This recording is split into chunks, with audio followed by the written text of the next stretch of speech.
మీరు జీవితంలో ప్రశాంతంగా ఉండాలి అంటే, ఈ 7 విషయాలను ఎవ్వరితోనూ పంచుకోకండి. దీనిలో ఆరవది, మీకు ఏదైనా అవమానం జరిగితే, దాన్ని మీరు ఎవరితోనూ పంచుకోకూడదు. అది వారికి ఏమీ అంత ముఖ్యమైన విషయం అవ్వదు. ఆ సమయాన వారు మీకు అనుకూలంగా మాట్లాడినా, అదే అవమానాన్ని రేపటి రోజున మళ్ళీ మళ్ళీ గుర్తు చేసి, మిమ్మల్ని మానసికంగా కృంగదీస్తారు.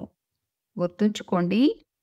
ఇక ఏడవది, మీ ప్రాణ స్నేహితులు ఎవరో, అలాగే మీ పెద్ద శత్రువులు ఎవరో ఎవ్వరికీ తెలియనివ్వకండి.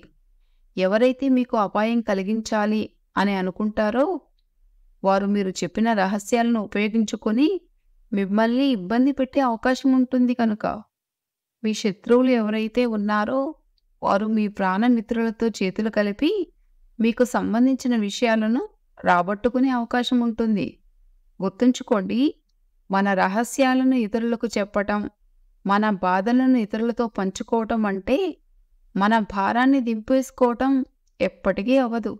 దానికి మించిన భారాన్ని కొని తెచ్చుకోవటమే అవుతుంది. కాబట్టి జాగ్రత్తగా ఉండండి. ప్రతి సమస్యని ఒంటరిగానే ధైర్యంగా ఎదుర్కోండి.